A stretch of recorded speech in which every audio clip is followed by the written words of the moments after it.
আমার মনে হয় যিনি লেখছেন তিনি ভালোর জন্যই লেখছেন, কিন্তু আমাদের দেশে এবার এমন অনেক লোক আছে যারা ঘোড়ায় গাড়ে খায়, আবার টিকিটও বেছে। এরকম আছে কিছু, ঠিক না? আবার কিছু কিছু লোক আছে আখিরাতের বই দেখায় আঁকাবো করে, এটাও তো কেমন লাগবো। স্কুল বুঝি না, মাদ্রাসা বুঝি না, ছাত্র ছাত্রীগুলো শিক্ষকের কাছে নিরাপদ জায়গা, সেখানে যদি কোনো ধরনের অপ্রীতিকর ঘটনা ঘটে, তার মাথার টুপি আছে, গায়ে ফাঁকরি আছে, পরনের টাই আছে, এটা আমরা দেখার টাইম নেই।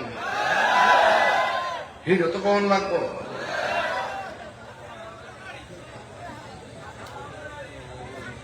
সন্ত্রাসীর বিরুদ্ধে কথা বলতে হবে, মাদকের বিরুদ্ধে কথা বলতে হবে, ইয়াবার বিরুদ্ধে কথা বলতে হবে। আর আমাকে কি আপনারা অস্বীকার লাগবো? আমি কি শাহরাস্তি নতুন হয়েছি? বহুত বাধা বিপত্তি আছে, সব উপেক্ষা করে আপনারাই সাজান, আমরা আসি। সব কষ্ট কিন্তু আপনারা করেন, আপনারা সক্রিয় আছেন বলেই তো মাহফিল হচ্ছে। অনেকে কই প্রশাসন মাহফিল বন্ধ করে দেয়, এগুলো মিথ্যা কথা। পুলিশ প্রশাসন মাহফিল বন্ধ করে না। এক শ্রেণীর ধর্মদ্রোহী আর দেশদ্রোহী মানুষ আছে যারা প্রশাসনের কাছে উল্টা পাল্টা দেয় কয় প্রশাসন আইন শৃঙ্খলা যেন অবনতি না ঘটে, ওনারা উভয় পক্ষকে স্থির রাখে, একটা আইন জারি করে। এটার জন্য প্রশাসনের দোষ না, দোষ হইল লেবাসদারি ওই বেঈমানের।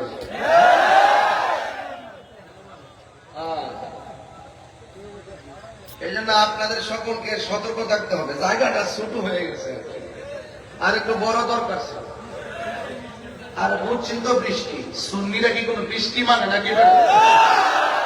আমি কইতাছি না, চিল্লাই না, শুনে এটা শাহরাস্তি মুক্তাদি রহমতুল্লাহ এলাকা, এটা আধ্যাত্মিক প্রাণ কেন্দ্রে কথা বলেন, ঠিক কিনা বলেন? এখানে গায়ের জোরের চাইতে ইমানের জোর বেশি।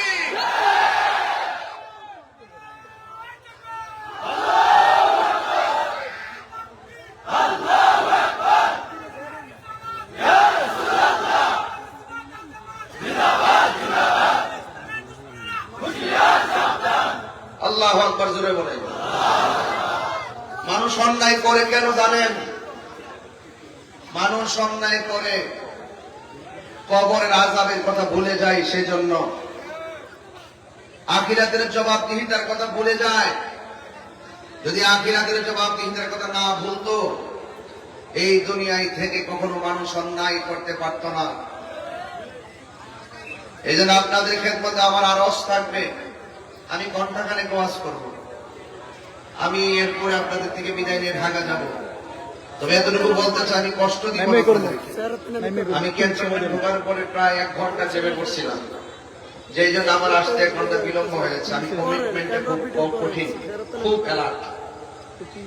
আপনারা এই ছেলেগুলো ইমার্জেন্সি, আমাকে তো সবাই দাওয়াত করে 1 বছর 2 বছর আগে, আর এই পোলাপানগুলো কেমনে যদি ডেটটা পাইছে মাত্র 15-20 দিনে। শাহরাস্তি না বন্ধুর ছিলেন, যাই হোক মাত্র কয়েকদিন,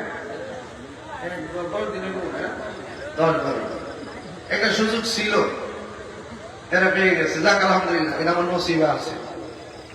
তবে আপনাদের খোলা আকাশের নিচে যেভাবে বসছেন, আপনাদেরকে অনুরোধ করব, আপনারা যখন আগামীতে যখন মাহফিলে আসবেন, মাত্র একটা সাদা টুপি নিয়ে আসবেন। এটা যাতে মনে থাকে আপনার, এটা মাহফিলের সৌন্দর্য। প্রত্যেকটা জায়গার একটা ইউনিফর্ম আছে, আছে কিনা বলেন? মনে থাকবো না ইনশাল্লাহ। এই জন্য আপনারা আদবের সাথে আমার কথা শুনবেন। অনেক লোক দাঁড়ায় দিচ্ছে, আমার কষ্ট লাগতেছে, আমিও ঢুকতে খুব কষ্ট হয়েছে। বলেন আমাদের আসল ঘরের নাম কি? এদিকে আওয়াজ একটু কম হয়েছে। হ্যাঁ, আসল বাড়ি বলে আমেরিকা, ইন্ডিয়া। আমরা আসল ঘরের নাম কবর। আপনি ইন্ডিয়া থাকেন আমেরিকা থাকেন, যেই দিন আপনার হায়াত শেষ হয়ে যাবে সেখানে আজরাইল হাজির হয়ে যাবে। নাকি কোনো ভেজাল আছে? ওমা তাদরি নাফসুম বিআইয়ি আরদিন তামুত। আপনি জগতের যেখানেই থাকুন, আপনার সময় যখন ফুরিয়ে যাবে ঠিক ওই সময় আজরাইল হাজির হয়ে যাবে। আজরাইল হাজির হওয়ার পরে আজরাইলকে বলবেন, আজরাইল আপনি আইছেন আমার নিয়ে যাবেন, আর একটা মাস সময় দেন, বাড়িতে হাতে তুলে লই। এইরকম কোন সুযোগ আছে? সুযোগ বলেন হায়াতের মালিককে। একটু মরণের কথা চিন্তা করেন। আমার দেশের কিছু কিছু মৌলবীরা ওয়াজ বাড়ির নিচের ওয়াজ করে, উপরের ওয়াজ করে না। উপরের ওয়াজ করলে তো বেড়া হাত তৈরি থাকতো না। মাঝে মাঝে উপরের ওয়াজ করি, পায়জামা গরম হয়ে যায়। উপরের ওয়াজ করি না, এগুলো আমরা খবর নেই না। আমরা একটা খানকার মধ্যে থাকি, তরিকতের কাজ করি, কে আইলো কে গেল, এগুলো আমরা অনেক সময় ভাবছি না। এখন দেখি যে ভাবতে হবে, বাবার সময় আসছে। কারণ অনেকের মুখে মধু, অন্তরে বিষ। এলাকার নেতারা যারা আছেন, সামাজিক দায়িত্বশীল যারা আছেন, আপনাদের কাছে একটা অনুরোধ করব, আমরা খানকায় থাকি, আমরা তো রাজপথে থাকি না। আমরা এমন খবর পাই যে আমাদের সুন্নি ইমামদের বিরুদ্ধে ষড়যন্ত্র চলে। চলে কি চলে না? এই ব্যাপারে সতর্ক থাকবেন আপনারা। আপনাদেরকে জিজ্ঞেস করবে, সুন্নি ইমামদেরকে মসজিদে নিয়োগ দিবেন, কারণ এই ইমামদের মাধ্যমে সমাজ নিরাপদ, ধর্ম নিরাপদ, রাষ্ট্র নিরাপদ। কথা বলেন ঠিক না বেঠিক? এই জন্য কেউ যেন সুন্নি ইমামদেরকে যেন কেউ কোন ধরনের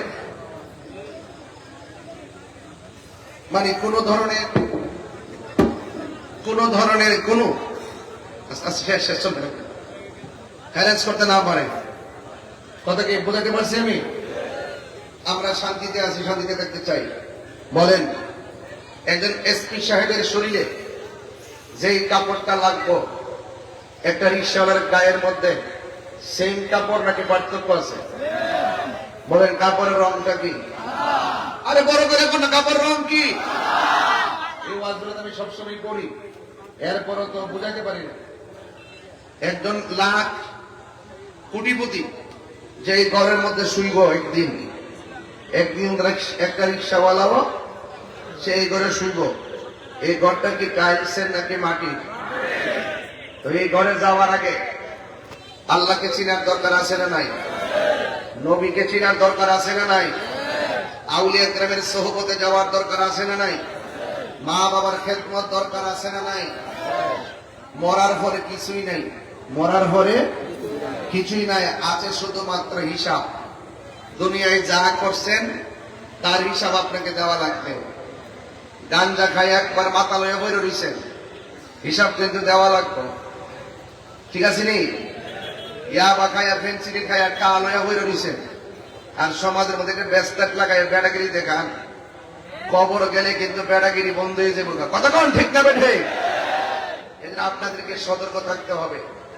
আল্লাহ রাব্বুল আলামিন কোরআনে বলছেন, মিনহা খলাকনাকুম ওয়া ফিহা নুঈদুকুম ওয়া মিনহা নুখরিজুকুম তারাতান উখরা।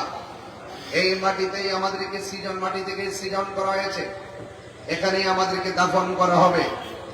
এই কবর থেকে একদিন উলঙ্গ অবস্থায় আমাদেরকে হাসরের ময়দানে উঠতে হবে। এই বিষয় নিয়ে আমাকে আলোচনা করার কথা বলেছেন আল্লাহ রাব্বুল আলামিন। কোরআনে বলছেন, কুল্লু নাফসিন যায়িকাতুল মাউত। এই পৃথিবীতে যত প্রাণী আছে সব প্রাণীকে মৃত্যুর স্বাদ গ্রহণ করতে হবে। বলেন হায়াতের মালিক কে? আল্লাহ রাব্বুল আলামিন বলছেন, ইন্নাহু হুয়া ইউবদিউ ওয়া ইউঈদ।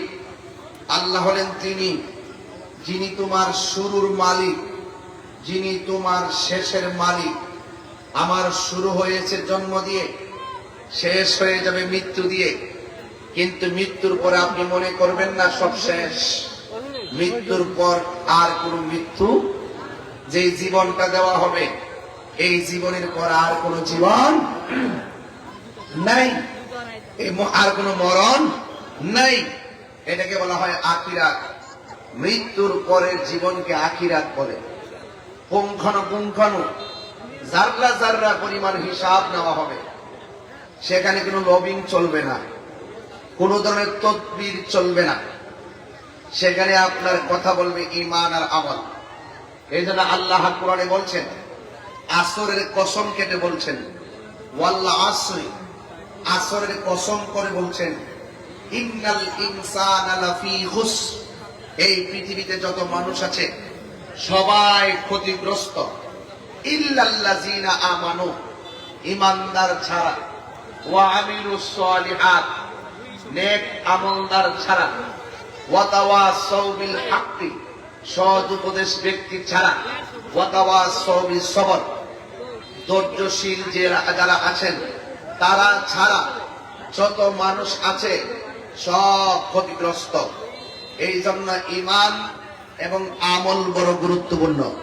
আল্লাহ রাব্বুল আলামিন বলছেন, ওয়াবাশশিরিল লাযিনা আমানু ওয়া আমিলুস সালিহাতি আন্না লাহুম জান্নাতিন তাজরি মিন তাহতিহাল আনহার।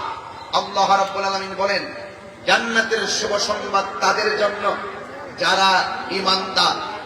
এই শাহরাস্তির মানুষ, আপনারা জবান খুলে বলুন, আমরা কি ঈমানদার নাকি বেঈমান? আর বড় করে বলুন। আল্লাহ বলছেন, যারা ঈমানদার এবং যারা নেক আমল করে তাদের জন্য জান্নাতের শুভ সংবাদ। আল্লাহ রাব্বুল আলামিন হাবিব বলেন, কবর কাহার জন্য জাহান্নামের গর্ত, আবার কবর কাহার জন্য জান্নাতের বাগান। আল্লাহর হাবিব আরো বলেছেন, আখিরাতের প্রথম মঞ্জিল হলো কবর। এই কবর যার ভালো হবে, আখিরাত তার ভালো হবে। এই কবরে যে দরা খেয়ে যাবে, হাসরের ময়দানে সে দরা খেয়ে যাবে। আপনারা বলুন, আসল ঘরের নাম কি? এই কবরে যেতেই যেহেতু হবে, যাওয়ার আগে নামাজের দরকার আছে না নাই? আওয়াজটা আরো বড় হবে। নামাজের দরকার আছে না নাই? রোজার দরকার আছে না নাই? মা বাবার খেদমতের দরকার আছে না নাই? এবং ন্যায্য কথা, হক কথা বলার দরকার আছে না নাই? এই যে আসুন, সিলেবাস পেয়ে গেলাম দুইটা। একটা হলো ভালো পথ, আরেকটা হলো মন্দ পথ। মা আতাকুমুর রাসূলু ফাখুযুহু ওয়া মা নাহাকুম আনহু ফান্তাহু। আল্লাহ বলছেন, আমার বন্ধু আমার পক্ষ থেকে যা কল্যাণকর নিয়ে এসেছেন তা তোমরা গ্রহণ করো, আর যা অকল্যাণকর রাস্তা রয়েছে তা থেকে তোমরা দূরে থাকো। তাইলে রাস্তা পালাম দুইটা, একটা জান্নাতের পথ আর একটা জাহান্নামের পথ। জান্নাত এবং জাহান্নাম নির্ধারিত হবে হাসরের ময়দানে বিচার হওয়ার পরে। কথা বলে ঠিক না বেটে? আমলনামা টান দেওয়ার পরে কেউ জান্নাতি হবে, কেউ জাহান্নামী হবে। এটা সিদ্ধান্ত কার? আর বড় করে সিদ্ধান্ত কার? এই জন্য আপনাদেরকে অনুরোধ করব, আল্লাহর ওয়াস্তে, আল্লাহর ওয়াস্তে এই দুনিয়ায় থেকেই আল্লাহ এবং রাসূলুল্লাহকে অনুধাবন করা লাগবে। চিৎকার মেরে আওয়াজ করে বলুন, ইজ্জতের মালিককে। হারিয়ে যাব একদিন আমি, রব নাই ভুবন চিরদিন। বলো হারিয়ে যাব, রব নাই ভুবন চিরদিন। ক্ষমা করে দিও তোমরা আমায়, বলো